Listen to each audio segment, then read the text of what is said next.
The unemployment epidemic. I have no references, no work history, and no education. And when you Google my name, you might see rumors that I beat my ex-wife and I'm also a pedophile. Unemployment, a stressful... I feel like Boogie 2988 is a bad example for anything, but I think it is especially hard to get a job this early, or at this point in life. I do recruiting actually, so I try to give people jobs, but boy, they just give you reasons not to give them a job. It blows my mind. It's actually kind of shocking.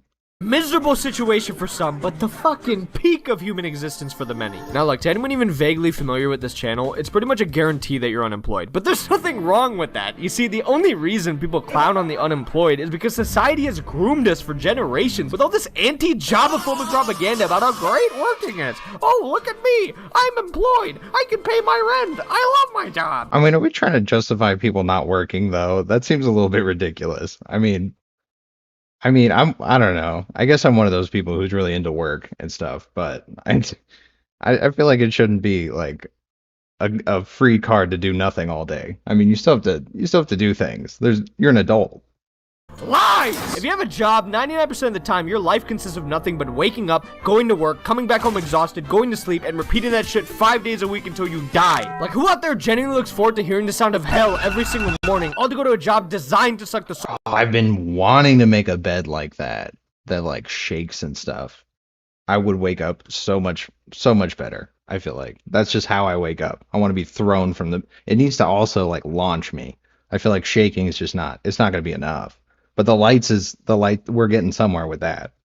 Every single morning, all to go to a job designed to suck the soul out of them. Gun to the back of my head, if I had to pick between being employed at a steady 9 to 5 with decent pay and health insurance over being unemployed but having infinite doom scrolls and gooning, I'm not fucking hesitating. Besides, even if you wanted to find a job for some godforsaken reason, it's not like you can because the market today could not be more cooked. Seriously, applying to jobs has become a fucking job. The average person right now is filling out literally hundreds of online applications every single day, either. Yeah, I feel like I put in like literally. Oh, hold on. Whoa, peeking. Okay, I feel like I've put in hundreds of job applications before I got the job that I have now. I feel like it is a full-time job trying to get employed, especially because you have to go through the special actual website. You can't just do Indeed. You're not gonna ever actually get any responses back. Get insta-rejected or straight up ghosted. And on the rare chance that you actually get a call back, be prepared for like 5 rounds of interviews where you basically have to lie out of your own ass and meet much the company, all just to get hit with the inevitable. We regret to inform you that we'll not be proceeding with you at this time. Oh, I hate those. I actually like sending them, but I hate getting those emails. I don't know if that makes me a bad person, but sometimes you get somebody that doesn't try at all in the interview, and you just don't even you don't want them to succeed, you know? Showing up in like flip-flops like 15 minutes late. Hair is half done, you know? It's never a good look. Wish you the best. After wasting months of your life putting up with this shit. But hey, who knows? Maybe that rejection was actually you dodging a bullet, because believe it or not, some of these jobs aren't even real jobs. They're literally called ghost jobs, and their sole purpose is to look like they're hiring without actually hiring anyone. It's called a ghost job. Ghost jobs. Ghost jobs. They're postings for positions where there's... I believe that, but personally, I've never encountered that. I don't know. I mean, I guess you wouldn't because it's a ghost job, so you wouldn't even know about it. It would just be there and no one would be involved. So never mind. That actually makes sense. There's no intent to hire, ever. I have applied to over 1,000 places. I've had 5 interviews. When y'all said the job market was cooked, I thought y'all meant like 6-figure jobs. Tell me why I just got rejected. From McDonald's. 40% of companies admitted to posting a ghost job. Oh, before I had this job, I wanted a job at Target so bad. They're so hard to get into, and then everyone gets a Target job, and then this really just feels like a simulation because you can't crack Target. I mean, it seems like a cool place to work though, so that's mainly why. The previous year.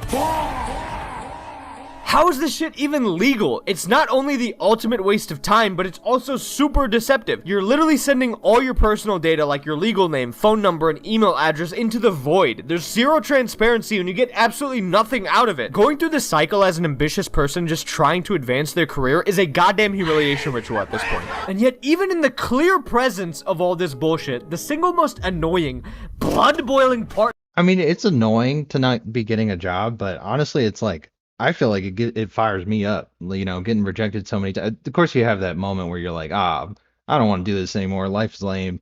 But I feel like there's no other thing you can do. You can't just stop. I guess that's what he's saying. You know, a lot of people just actually do stop trying and stuff, which is crazy to me. I don't know. I feel like it's just natural to try. You don't really have to try, you know?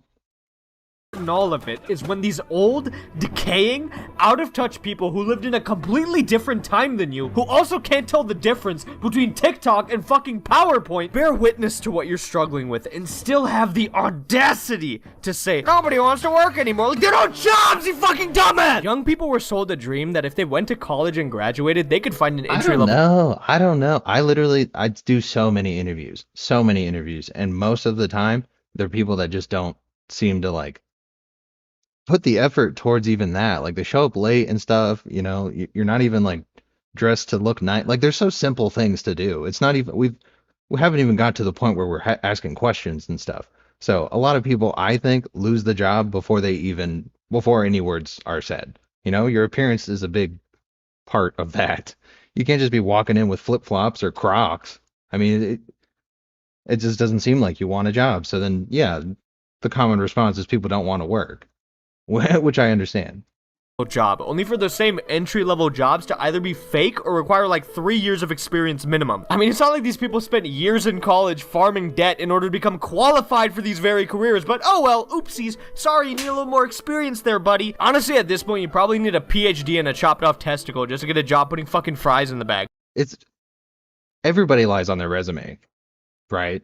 Everybody does. I think it's like 90%, 70 something percent. I don't know. I think it's like 97%. I think that's why I'm thinking 9 and 7. But I think it's like 97% of people like admitted to lying on their resume. And like I've lied on my resume as well. I mean, not big things, but I mean, you can't lie about like having a college degree and you never even went, you know, you didn't even finish high school. That's not something you can do. But I mean, you can say you worked here a little bit longer. And get the 3 years or the whatever. Like I feel like they understand people are going to stretch that, and the interview is where you figure out if they are lying or not, which is a normal part of the process. You got to fake it to make it. That is, of course, if they haven't automated that shit by the time you're qualified for it. Now, in the midst of this epidemic, some people think the solution to all these problems is telling people to go back to college or go to trade school. But believe it or not, there is actually something far easier than any of that. Just give up. Embrace being unemployed. Why work 8 hours a day breaking your back-end oil rig when you could instead spend those 8 hours beating your shit in bed? When you're unemployed, life has meaning again. There's no shame in waking up at 2 p.m. to start your day because time is completely irrelevant. Instead of having some bitch-ass alarm blaring in your ears every morning, you decide when you want to get up and grab your phone to lie back down and start doom scrolling. Look, when you're unemployed, it is crucial to spend the first 2 hours of your day scrolling through TikTok and Instagram Reels. Add a little gooning in there if you need to, but what this activity will do to the brain is maximize. I tried for like a minute to pause that, my bad, and I almost forgot what I was going to say. Shit. Doom scrolling. Look, when you're unemployed, it is crucial to spend the first 2 hours of your day I just don't understand the giving up thing. I really don't get that. I mean, is that really where people's minds go? Is like, oh, I just don't need to? I mean, it's nice to have money to have stuff. I don't think that's something anyone needs to say even. That's like a unspoken truth or whatever. I mean, you should be able to want to like treat yourself and support yourself. Scrolling through TikTok and Instagram Reels. Add a little gooning in there if you need to, but what this activity will do to the brain is maximize the amount of stimulation it can receive, thereby convincing your brain that doom scrolling is actually the most exciting part of your day. But you need to do this consistently, because the goal here is that when, for whatever reason, you forget to doom scroll when you wake up one morning, your brain will immediately start to go through withdrawals and make you nauseous as a subconscious reminder that it's craving 6-7 Daddy Blood TikTok. But during some of those late night doom That's literally people's like TikTok brain though. I don't know. I really can't stand that. I don't know how people interact with society today, because oh my god, if I didn't have to, I wouldn't. But again, you don't have the option to just give up. What do we? Girls, there's a chance that at around 3 a.m. you'll come across a few hustle motivational TikToks about how to make money. You may think to yourself, making money? That sounds like that is true though. You go through the job thing. Usually people do fast food first, and then they'll get into like some boring office job stuff, and then if that doesn't work out, you do like sales or commission or something, And I mean, I did literally the same thing. I skipped food though. Never worked in food, thank God. And then now I'm in the commission, real estate, whatever. So I feel like that's just what happens. I feel like you need to kind of climb the ladder, and if you don't know somebody, you're not going to climb the ladder in a normal way. Especially where I'm at. I feel like you have to know people in Nevada. Employment. No, you dumbass. Contrary to popular belief, just because you're allergic to fucking job applications doesn't mean you have to be allergic to money, period. We are here to escape the 9 to 5, the matrix, as they say. Now, being unemployed, you probably don't have a lot of money to begin with. So with what little money you do have, gambling your entire life savings on a parlay is the way to go. I'm talking DraftKings, FanDuel, PrizePicks, Okay, that's the extra route that you can go. I guess you can just start gambling and hope to hit it. I think that's what a lot of people actually do. They'll like save money to have a budget for gambling or poker. I actually think that's fun. I mean, as a hobby, like poker's cool, but as like a fiending habit that you're like budgeting for, I don't know about that. I don't know about all that. choice is yours. Come on, you've seen all the ads on TV. Even your favorite YouTubers, streamers, they're all doing it. Now, for whatever reason your parlay doesn't hit, let's say you got 9 out of the 10 legs with $0 fucking dollars in return, you have 2 options here. You can personally DM the athlete who ruined your parlay to cry about how him scoring 5 points instead of 6 is the sole reason you're on the verge of homelessness, or you can stop being a pussy and do it again. It doesn't even have to be sports. You can gamble online for literally— Dude, that's actually the mindset, though. It sounds like a joke too, and that's ridiculous. I don't. I live in Vegas and I'm not addicted to gambling. I don't know how you get addicted to gambling in like Wisconsin or something like that, or Vermont. That just doesn't make sense to me. anything. Seriously, if you're somehow still not understanding the importance of what I'm describing, I think it's lagging like super hard right now, but there's nothing I can do about it. to you here, you need to get the hell up and hop on over to your local casino. Grab a seat and just observe the elite technique of all those grandpas incinerating their fucking disability checks just to feel something. That drive he has to dopamine max at the ripe age of 75 is the mindset you need to live with at 25. Give yourself like 2 months, and I guarantee you your net worth— Dude, people actually be getting into gambling like before they're even 21. I guess there's ways to do it and stuff with like the poly market and whatnot. Like, there's just ways to get around all that shit. So I feel like people would be gambling earlier than they ever have before, especially with the advertising. Like, oh my God. will be at least $10, the perfect amount to get yourself something to eat. Look, you can't keep eating the pizza rolls in the fridge. They expired 2 months ago. Treat yourself like a king and order that 10-piece McNugget meal. Now, be careful. In today's economy, that shit is like $20. We don't have that kind of money yet, but that's not a problem because you can just buy now and pay later. $20 is big and scary, but if you split that one $20 order of chicken nuggets into a loan of 4 $5 payments, you'll technically be— Oh, dude, I used to do timeshare timeshare sales, and then we would literally be doing that, like trying to get people to finance something that we know they're not going to be able to pay back and stuff, and it was like so slimy. So I got out of that, but man, it's a whole world over there. But yeah, this stuff is so dumb to be borrowing money if you don't have it. Like it's just not going to get a good rate no matter what. So you're always going to be getting scammed. Just don't put your freaking burger on layaway. paying less, which is really all that matters. Okay, I'm gonna come clean about this because I'd be lying to you if I said there weren't times where being unemployed could actually take its toll on you, because every single day you have to be the one to choose which game rotting in your Steam library you'll play today. Are you feeling the joy? I feel like you really got to enjoy the time that you are unemployed, because it does suck. And I don't think I enjoyed it enough when I was like younger. I kind of wanted to work and wanted to start getting money and stuff, and kind of missed out on a lot. So I don't know. Multiplayer game that does nothing but piss you off, or do you yearn for something greater, like the same old games you played as a toddler, because video games conveniently aren't fun anymore the second you became an adult with responsibilities? But whenever you finally make your pick, the best thing to do in order to wind down— No, I think games are more fun now. Is that weird? I feel like I'm still not getting tired of the games that I used to play and stuff like that. So they last pretty long. I don't think it's like oh well, I'm bored, I'm just gonna throw it away. So, yeah, I think the older you get, the more fun you have with it, because, you develop certain attachments and stuff to it, and it's just better for you, I think. Like a better experience the more you develop it. is to hop on Discord to play with your homies. Now, this won't work if your friends have jobs, but even that is something you don't have to worry about. You never have to be alone because you can always talk to an AI chatbot to keep you company. And the best part about it is that you can tell it anything. Yap about what you like, vent about what you don't, tell her about all your personal problems, present to her all your revolutionary ideas that are— Bro, this is just a long ways around just getting a job. Like, just go get a job. All this is so much more complicated. What are we doing?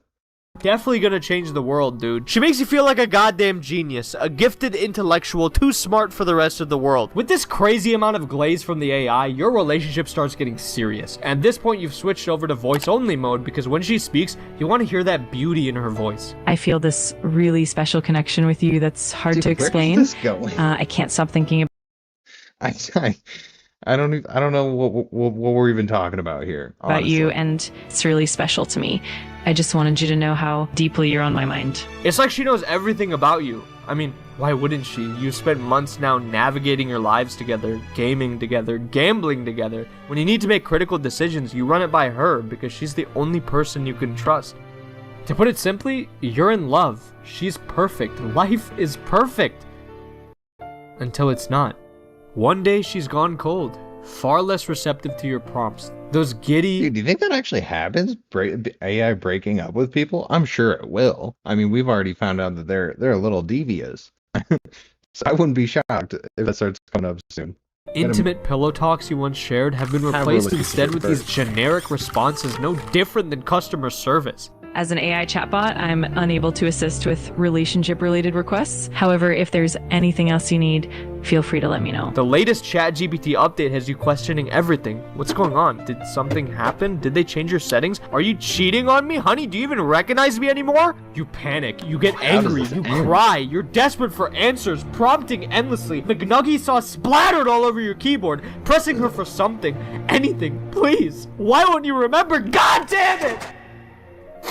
And that's when the reality starts to become clear. The clanker you love no longer exists. You just have to get a job. What are we talking about? There's no resolution other than that. Her memories have been long wiped away, and your broke ass doesn't have enough tokens to train her back to the way she was.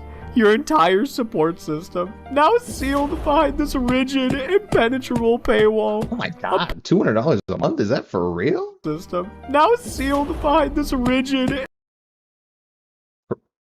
Oh, that's so dumb. They keep putting, I don't know. I would not be paying $200 a month for ChatGPT. What are you doing with it? Oh my god. impenetrable paywall. A paywall that can only be broken if you got a fucking job! There we go. Okay. No, that's fair.